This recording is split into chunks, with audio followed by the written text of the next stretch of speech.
Thank you very much, everybody.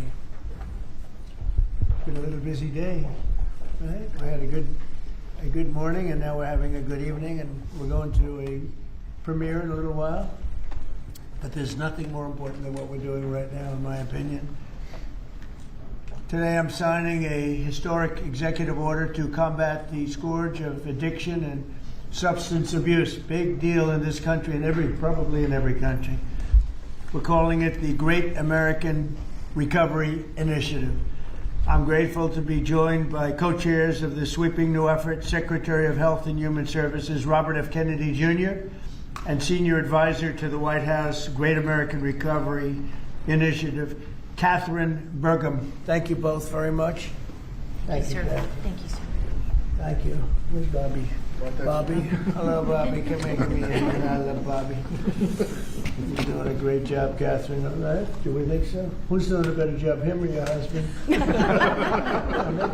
the husband does. He's doing a good job. I'm just getting started, sir. They're both doing very well, and now you're going to do better than both of them. Thanks as well to Attorney General Pam Bondi, challenges that our country faces. Addiction is not a moral failure, it is a disease. It's chronic, it's treatable, and for too long our nation has responded with fragmentation, with stigmatization, and silence instead of science, compassion, and coordination. Today, President Trump changes that. With the Great American Recovery Initiative, we finally bring the full strength of the federal government together across healthcare, law enforcement, housing, labor, faith communities, and the private sector to save lives, restore families, and rebuild communities that addiction has hollowed out. Nearly 50 million Americans suffer from substance use disorder. Many never receive treatment. Even more don't believe that help is possible. That is not because recovery doesn't work, it's because our systems have failed to reach the people where they are early enough, long enough, and with dignity. This initiative fixes that. We will align federal programs instead of letting them operate in silos. We will set clear, measurable goals and report honestly to the American people.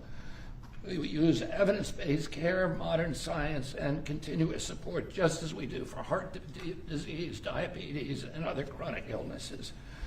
We will focus on prevention before addiction takes hold. We will intervene early.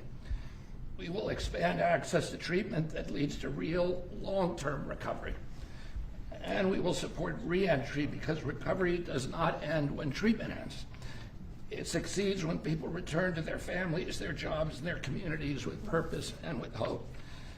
As co-chair of this initiative alongside of Catherine Burgum, whose leadership and commitment strengthens this work, I pledge urgency, accountability, and honesty. Catherine and I share the experience of having been addicted and long-term recovery. But almost everybody in this room and almost everybody in our country has been touched by addiction. Steve Witkoff, who is here, had an extraordinary son, Andrew, who was a superstar boy, a straight A student, an athlete, and a wonderful leader, and lost that son to addiction. President Trump has talked about his own family's struggle with addiction. All of us are touched. If it touches these people, it can hurt every American. And President Trump has often talked about, with compassion, about the families who lose children to this disease. 100,000 children a year until recently. Now it's about 76,000. Those families are devastated forever. And the cost to our country, not only in dollars, but in just the malaise and the despair that it imposes, is incalculable. We are going to listen to states, localities, frontline providers, and tribal nations. We will partner with communities and faith-based organizations. We will work with employers, clinicians, and recovery leaders who know what works on the ground. President Trump has already acted decisively, securing the border against deadly drugs, signing the Halt Fentanyl Act, strengthening treatment programs, expanding access to naloxone, medication-assisted treatments, and investing billions in prevention and recovery. This executive order builds on that record and accelerates it. Recovery is not a side issue, it's an economic issue, a workforce issue, a family issue, a national security issue. When Americans recover, communities grow stronger. When families heal, children thrive. And when we confront addiction with courage instead of complacency, we reclaim the promise of our country. This initiative is about life, it's about responsibility, and it's about building a great American recovery together.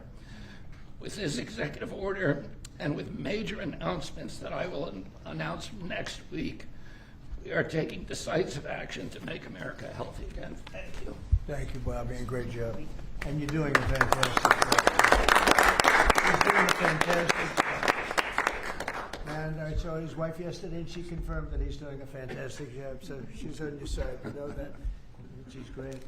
And Oz, thank you for being here. We appreciate it. Catherine, please, go ahead. Thank you, Mr. President. Thank you so much. Your leadership today, relative to this announcement about the Great American Recovery, is a gift to all Americans who are suffering from the brain disease of addiction. I also want to thank First Lady Melania Trump for her leadership during your first administration, and now the work she's doing championing youth and children, especially related to foster care, where early trauma and instability are often consequences of the disease of addiction. Addictions touch this administration in real and profound ways. President Trump, you've openly spoke about your brother Fred, whose struggle with addiction shaped your life and your understanding of this disease. And Susie Wiles carries the lived experience of her father, the late, great Pat Summerall, whose recovery journey became a source of hope for millions. Vice President Vance has shared his story of his mother's battle and recovery. And as Secretary Kennedy just said, he brings his own lived experience, proof that recovery is not theoretical, it is possible. These stories matter because they are not isolated. They reflect the reality of the over 190 million Americans, that's half our nation, who are impacted in some way by the disease of addiction. And I am one of them. I started drinking in high school, and I was a blackout drinker from the start. For 20 years I struggled, relapsing constantly starting over, constantly trying to stay sober and failing. And I reached a point where I truly did not believe there was one single reason for me to keep living, and I was suicidal at the end of my drinking. One day I was out walking alone. I didn't have faith, I wasn't religious, but something in me said I should ask for help. And out loud to no one, because it was just me, I said, I don't know if anyone is there, but I need help. And that was the day I became sober. 15 years later, I found myself somehow standing in front of people as First Lady of North Dakota, thanks to him. But I was asking people to share their stories openly about addiction so we could eliminate the shame and stigma, so more people would reach out for help and more lives could be saved. And today I'm standing here in this incredibly beautiful Oval Office. And if not for the grace of God, I would not be alive today with over 23 years in recovery.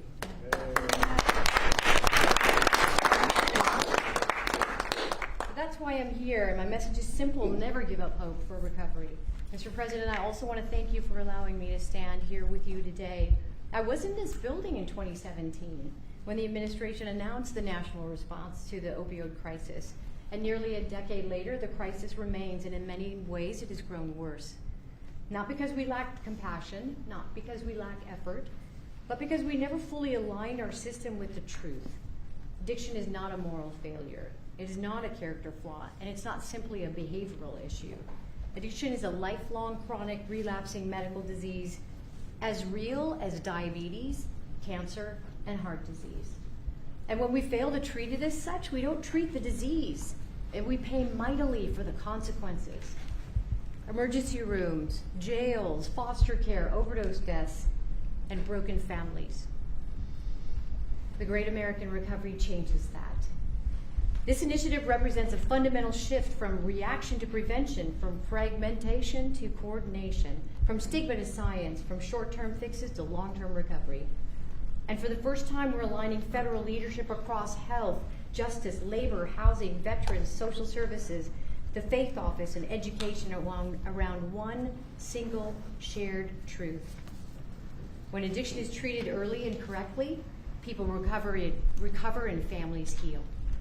Addiction is a generational disease, and if we don't treat it properly, it repeats from parent to child, from community to community. And when we treat it like a lifelong condition, the condition that it is, we stop that cycle.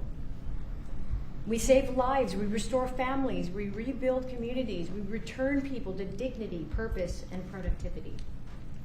Mr. President, thank you for seeing this moment clearly. With your leadership and the Great American Recovery Initiative, we're establishing a new framework and a new national response to the disease of addiction, including treatment and care that parallels other chronic diseases. With this framework and treatment, recovery is not the exception, it is the expectation. Thank you. Thank you, Darlene.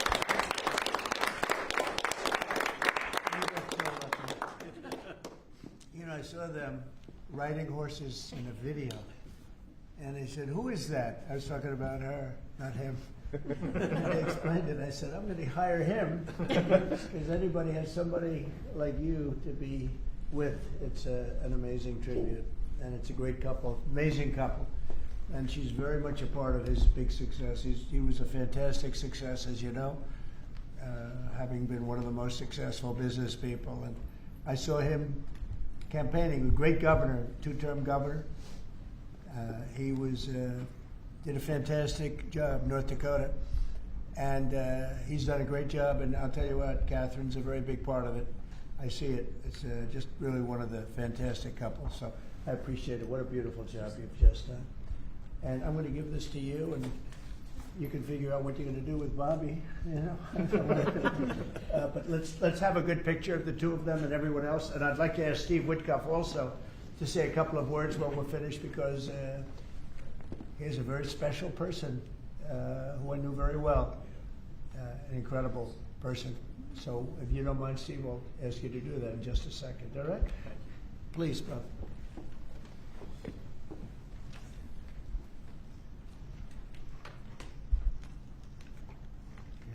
Thank you very much.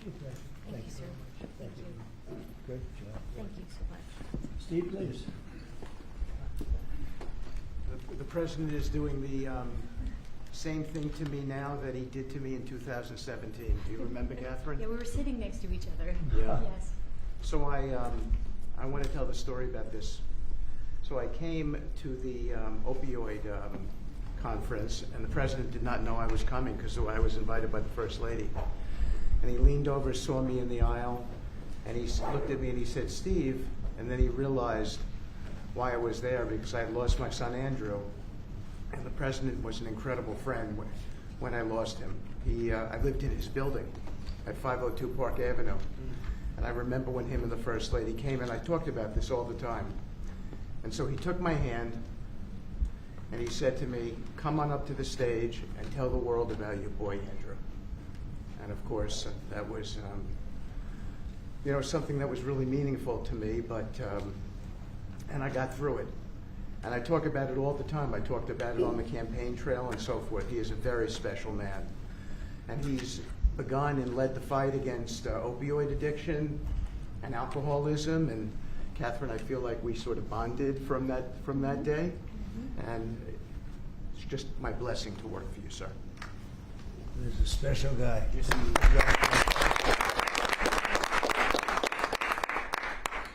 He and a group of people, Jared helped and others helped. Steve, peace in the Middle East, and we're there. Yes. A couple of little flames, but they're very little by comparison, and they'll go out quickly. They're already going out. And he's now trying very hard to settle up with Russia and Ukraine, and I think a lot of progress is being made there. And I told that Russia's not doing any shooting for a period of time during this horrendously cold weather. Because of you. So we asked President Putin if they could stop the shooting for a week. They're being hit with proportionately the kind of cold that we're being hit. It's much colder in Ukraine to start off with, but it's really cold now. And he agreed to do that. We appreciated that very much. It's a nasty war. It's a nasty, nasty war.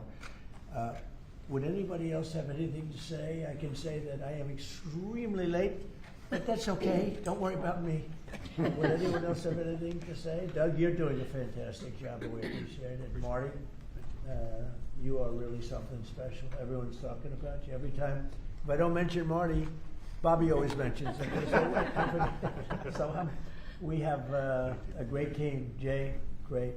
Marty, great. You guys want to say something? Thank you. Thank you. Well, historically, with addiction, the entire society has always been reactionary, and that's been the story of healthcare. But at the FDA, we are looking into incredible cutting-edge therapeutics, and we are being proactive, giving them vouchers when we see something that's promising to get an approval as quick as weeks in an era of a 10 to 12-year approval time. And the ultimate therapeutic is community, houses of worship, addressing loneliness. And so that's part of the MAHA agenda, thanks to Bobby's. Thank you, Mr. President. Thank you very much, Rich. Thank you. Jay? Mr. President, in 2018, you launched the HEAL initiative, helping to end addiction long-term at the NIH. It's paid fruit. It's yielded fruit. The ingenuity of small business has developed products that can deal with pain without opioids. The naloxone, which saves lives, right. That was the fruit of NIH. And for the kinds of investments that are your administration that you made starting from the first Trump term to now, will continue to pay dividends. The kind of research that the NIH is doing will help turn the tide, make people's lives so much better, restore families. All of the addiction that we've seen, 80,000 deaths we saw, and the huge spike in addiction deaths, during the first Biden term is going to be a thing of the past. I'm so proud to be part of And this. fellas, some great things happening, right? Yeah. Marty, there's really great things happening, I hear, and some pretty big announcements over a short period of time, right? Yep. Moving drugs over the counter so you don't need a prescription. You're right. Naloxone, which treats opioid, is one of those drugs. And we're being proactive with synthetic 7-OH, a new opioid that's showing up. And we're working with the DOJ on addressing that because chemists are coming up with new opioids faster than the government has been able to keep up. We're going proactive on these new chemicals. That's great. No, I hear fantastic things.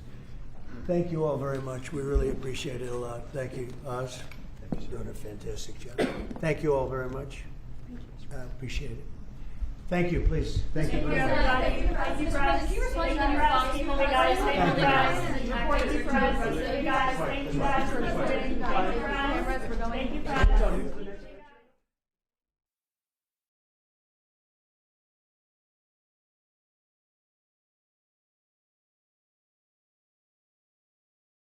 Thank you very much. Appreciate it.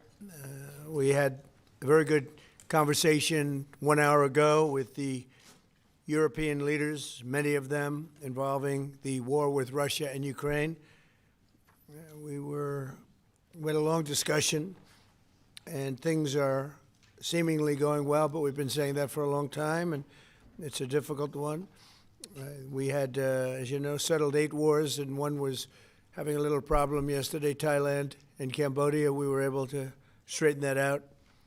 There was some killing going on that shouldn't have happened, and we appreciate them working to get it straightened out, and they have.